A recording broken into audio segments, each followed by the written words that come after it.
शुरुआती दृश्य 3 पुरुषों के एक समूह के साथ शुरू होता है जो उत्तरी अफ्रीकी रेगिस्तान के बीच में दुर्लभ मकड़ी की प्रजातियों की खोज कर रहे हैं। इस दौरान पुरुषों में से एक को एक छेद का पता चलता है, इसलिए वह तुरंत अपने साथी समूह के सदस्यों को बुलाता है। फिर वे छेद में कुछ जहरीली गैस डालते हैं और प्रतीक्षा करते हैं। कुछ क्षणों के बाद इसमें से मकड़ियों का एक झुंड निकलता है और उनमें से एक सदस्य पर बुरी तरह से हमला करता है। आदमी अत्यधिक दर्द में दम तोड़ देता है, लेकिन उसके दोस्त उसे अनदेखा कर देते हैं और कीड़ों को पकड़ने के लिए आगे बढ़ते हैं। अधिक से अधिक प्रजातियों को इकट्ठा करने पर समूह का एक सदस्य पीड़ित व्यक्ति के पास एक हथौड़ा लेकर जाता है और उसे उसके दुख से बाहर निकालता है। इसके बाद यह दृश्य हमारे नायक की ओर जाता है। कालेब, एक युवा सड़क पर दौड़ने वाला जो काला बाजार के माल में यातायात करता है। वह वर्तमान में कुछ बेहतरीन सामान खरीदने के लिए एक गहने की दुकान पर है। वह सबसे अच्छा सामान चाहता है, इसलिए दुकान का मालिक अली उसे एक गुप्त भंडारण कक्ष में ले जाता है जहां उसने बिक्री के लिए सभी अपंजीकृत चीजें इकट्ठा कर ली हैं। अली उसे अच्छी बालियों का एक सेट दिखाता है, लेकिन कालेब की नज़र मूल्यवान जीवों के संग्रह पर टिकी होती है। वह विशेष रूप से पहले के दृश्य से दुर्लभ मकड़ी से मोहित है, इसलिए वह इसे गहने के साथ घर लाने का फैसला करता है। प्रस्थान करने से पहले अली उसे बेहद जहरीली मकड़ी के बारे में चेतावनी देता है और उसे बहुत सावधान रहने की सलाह देता है। कालेब एक विशाल अंगूठी के आकार की इमारत में अपने अपार्टमेंट में लौटता है। एक बार वहां पहुंचने पर वह समुदाय के कुछ बच्चों से मिलता है जो पटाखों के साथ खेल रहे हैं और जगह पर कूड़ा फेंक रहे हैं। यह महसूस करने पर कि वे चौकीदार का काम मुश्किल बना रहे हैं, कालेब पटाखों को जब्त कर लेता है और उन्हें डांटता है। इसके बाद वह अपने दोस्त और बिजनेस पार्टनर मैथिस से मिलता है, जो एक अंशकालिक MMA फाइटर भी है। वे दोनों स्थानीय निवासियों को नाइकी स्नीकर्स बेचने में एक साथ काम करते हैं। डिलीवरी की संख्या की जांच करते समय कालेब ने देखा कि पाइप रिसाव के कारण जूतों का एक डिब्बा गीला है। मैथिस सुझाव देते हैं कि वे जूते को एक ही डिब्बे में वितरित करते हैं, लेकिन कालेब इस बात पर जोर देते हैं कि उन्हें गुणवत्ता बनाए रखनी चाहिए। इस प्रकार वह मैथिस को एक और डिब्बा खरीदने के लिए कहता है। इसके बाद कालेब अपने अपार्टमेंट में प्रवेश करता है, जिसे वह अपनी बहन मैनन के साथ साझा करता है। अपने कमरे में उन्होंने दुर्लभ कीड़ों के कई एक्वेरियम स्थापित किए हैं जो अराक्निड्स के प्रति उनके लगाव का संकेत देते हैं। मैनन स्पष्ट रूप से अपने भाई द्वारा घर के खर्चों को पूरा करने में मदद करने के बजाय मूर्ख कीड़े पर पैसा खर्च करने से असंतुष्ट है। वह उसी के बारे में शिकायत करती है, लेकिन कालेब हमेशा की तरह उसे दूर कर देता है। इसके बाद वह डालने का फैसला करता है क्षतिग्रस्त जूतों के डिब्बे में जहरीली मकड़ी जब तक कि वह इसके लिए एक नया घर नहीं बना लेता।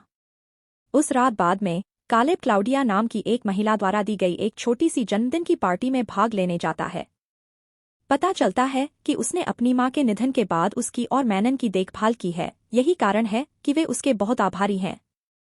कालेब क्लाउडिया को उसी झुमके से आश्चर्यचकित करता है जिसे उसने पहले खरीदा था, जिससे वह बहुत खुश हो जाती है। पार्टी के बाद वह अपने कमरे में लौटता है, केवल यह पता लगाने के लिए कि मकड़ी एक छेद के माध्यम से जूते के बक्से से बाहर निकल गई है। इससे वह घबरा जाता है और वह उसे ढूंढना शुरू कर देता है, लेकिन उसे बहुत निराशा होती है कि उसे डिब्बे में केवल एक कोकून मिलता है। इस डर से कि यह रात में उस पर हमला कर सकता है, वह कमरे को बंद कर देता है और सोफे पर सोने चला जाता है। अगली सुबह कालेब एक ड्रिल की तेज आवाज से जाग जाता है। उसकी बहन अपनी दोस्त लीला और उसके प्रेमी जॉडी की मदद से अपार्टमेंट का पुनर्निर्माण कर रही है। कुछ ही समय बाद मैथिस जूतों के लिए एक नया बॉक्स लेकर आता है। पैकिंग हो जाने के बाद कालेब इसे एक स्थानीय निवासी तोमानी को देने जाता है। लेनदेन को एक अन्य स्थानीय निवासी द्वारा देखा जाता है, जिसे संदेह है कि वे ड्रग्स की तस्करी कर रहे हैं, लेकिन वह अभी के लिए प्रतिक्रिया नहीं करने का विकल्प चुनता है। बाद में जैसे ही तोमानी अपने नए जूते पहनने की कोशिश कर रहा है, उसे अंदर से कुछ काटता है। एक मकड़ी तब जूते से बाहर आती है, जिससे उसकी जान को डर लगता है। तोमानी तुरंत उसे मार देता है, जिसे उसका कुत्ता खा जाता है। हालांकि खतरा अभी तक बेअसर नहीं हुआ है, क्योंकि मकड़ी पहले ही जूतों के अंदर लाखों अंडे दे चुकी है।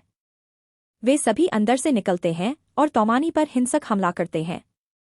वह गुस्से में फोन के माध्यम से कालेब तक पहुंचने की कोशिश करता है, लेकिन कालेब उसे प्राप्त नहीं करता है। इस बीच कालेब अपने कमरे में लौटता है और अपने बिन बुलाए दोस्तों को अपने कीट संग्रह को देखते हुए देखता है। परेशान होकर वह उन्हें जाने का आदेश देता है और बाहर से दरवाजा बंद कर देता है।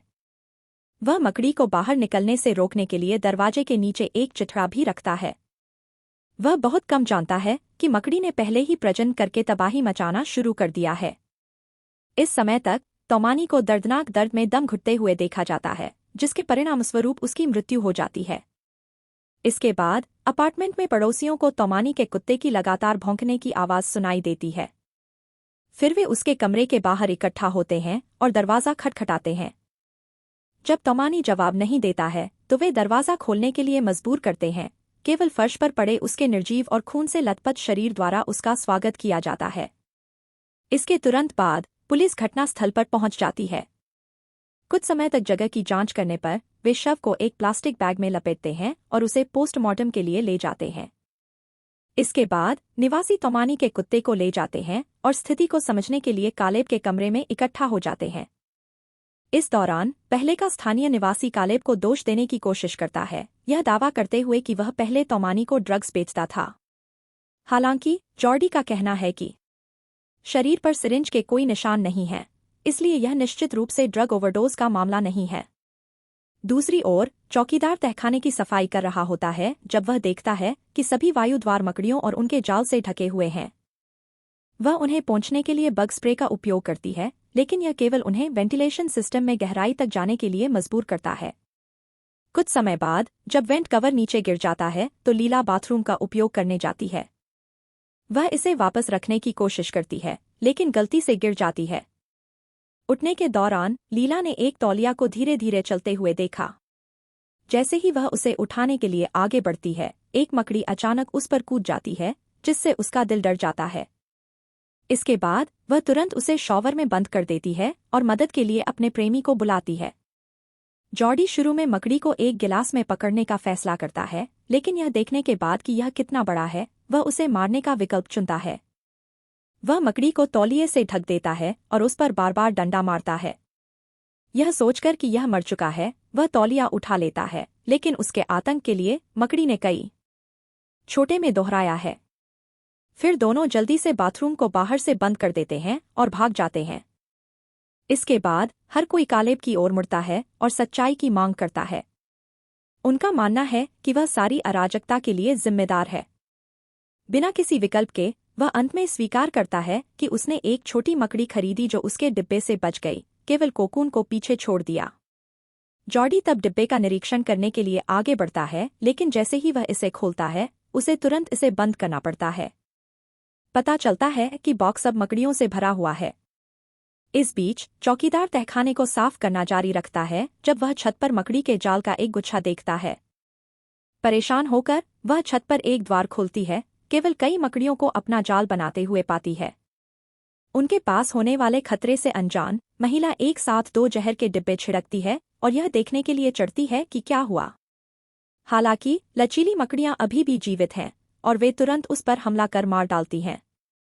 कालेब के अपार्टमेंट में वापस जॉर्डी सुझाव देता है कि वे इमारत को खाली कर दें और अधिकारियों को समस्या की सूचना दें। हर कोई सहमत होता है, लेकिन जाने से पहले कालेब और मैथिस अपने बाकी पड़ोसियों को सूचित करने का फैसला करते हैं। इसके बाद दोनों घर घर जाकर उन्हें आसन्न खतरे के बारे में चेतावनी देते हैं, जबकि अन्य कालेब के कमरे में इंतजार करते हैं। हालांकि उनके प्रयास व्यर्थ साबित होते हैं क्योंकि कोई भी उन्हें जवाब नहीं देता है। वे अंततः क्लाउडिया के कमरे में आते हैं और दरवाजा खुला पाते हैं। उनके रूप में अंदर जाते हैं, वे उसे टीवी के सामने सोते हुए पाते हैं। कालेब उसे जगाने के लिए आगे बढ़ता है, लेकिन वह उसके शरीर से मकड़ियों को निकलते हुए देखकर डर जाता है, जिससे पता चलता है कि वह पहले ही मर चुकी है। इस बीच जॉर्डी ऑनलाइन पढ़ता है कि कुछ मकड़ी की प्रजातियां अपने शिकारियों को बेअसर करने के लिए अपनी मां से 10 गुना बड़ी हो सकती हैं। तभी उन्हें रसोई से एक आवाज आती है। वे जांच करने जाते हैं और आश्चर्यजनक रूप से मृत कुत्ते के पेट से निकलने वाली एक बड़ी मकड़ी को देखते हैं। भारी खतरे को महसूस करते हुए जॉर्डी, लीला और मैनन तुरंत इमारत छोड़ने का फैसला करते हैं। कालेब और मैथिस दालान में उनके साथ शामिल हो जाते हैं और समूह बाहर निकलने की ओर अपना रास्ता बनाता है। जब वे देखते हैं कि मुख्य द्वार विशाल मकड़ियों से ढका हुआ है, तो वे बेसमेंट पार्किंग स्थल से निकलने की योजना बनाते हैं। लेकिन दुर्भाग्य से पार्किंग स्थल से पहले की गली मूल रूप से वह जगह है जहां मकड़ियां रहती हैं। जैसे ही समूह भागने के लिए विचार करता है, कालेब कमरे में बल्ब के लिए टाइमर सेट करता है। यह तब होता है जब वे देखते हैं कि मकड़ियां चलना बंद कर देती हैं क्योंकि रोशनी चालू होती है। इस जानकारी के साथ मैनन एक योजना बनाती है। वह पीछे रहने और टाइमर स्विच को तब तक रखने का फैसला करती है जब तक कि समूह गली को पार नहीं कर लेता।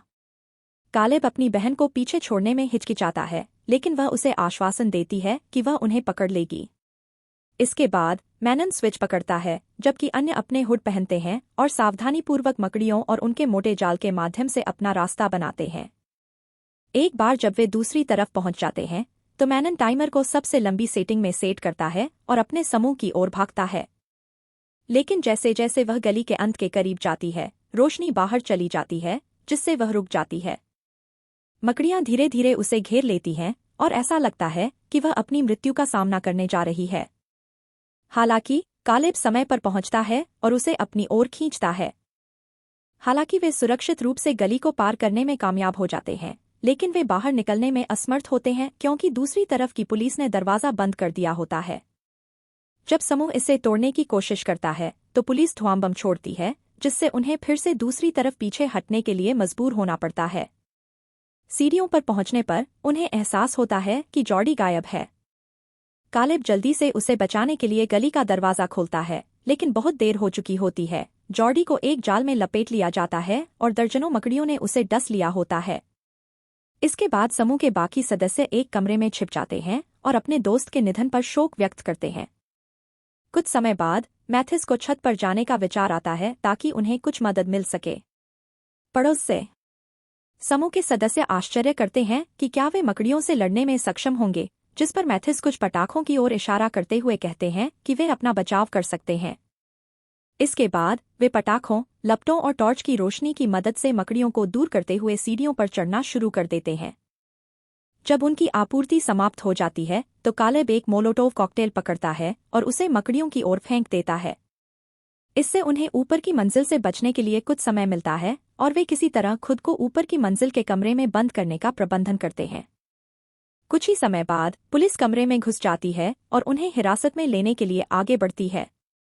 समूह दृढ़ता से दावा करता है कि वे संक्रमित नहीं हैं, लेकिन पुलिस को संदेह है।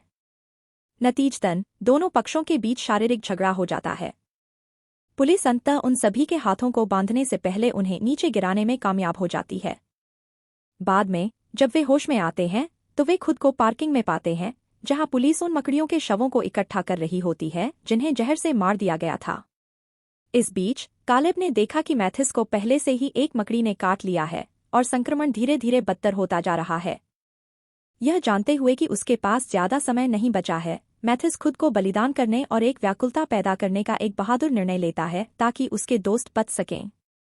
वह जनरेटर बंद कर देता है और गली के दरवाजे में घुस जाता है, जिससे मकड़ियों के बाहर निकलने का रास्ता बन जाता है। जैसा कि अपेक्षित था, मकड़ियों का एक झुंड दरवाजे से निकलता है, जिससे पुलिस बल को उन पर गोली चलाने के लिए प्रेरित किया जाता है।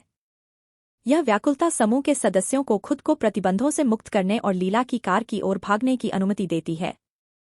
इस दौरान चल रही गोलियों के कारण मनोन एक वैन के पीछे फंस जाता है। कालेब उसे बचाने जाता है, लेकिन उसके घुटनों पर गोली लग जाती है।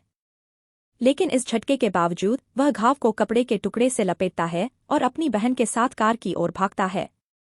इसके बाद तीनों दोस्त कार शुरू करते हैं और पार्किंग से गुजरते हुए रास्ते में सब कुछ टक्कर मार देते हैं। वे किसी तरह निकास द्वार तक पहुंच जाते हैं और सूरज की रोशनी देखकर राहत की सांस लेते हैं। अंतिम दृश्य में सभी मृतक लोगों को एक स्मारक पर उनकी तस्वीरें चिपकाकर सम्मानित किया जाता है। इसके अलावा पूरी अंगूठी के आकार की इमारत को ध्वस्त कर दिया जाता है, जिससे अंदर की सभी मकड़ियों का सफाया हो जाता है। हम बाद में कालेब को जंगल में बैठे हुए देखते हैं, जब उसकी जैकेट के पीछे एक छोटी सी मकड़ी दिखाई देती है। लेकिन उसे मारने के बजाय वह धीरे से उसे अपने नंगे हाथों से पकड़ता है और उसे झाड़ी की ओर ले जाता है।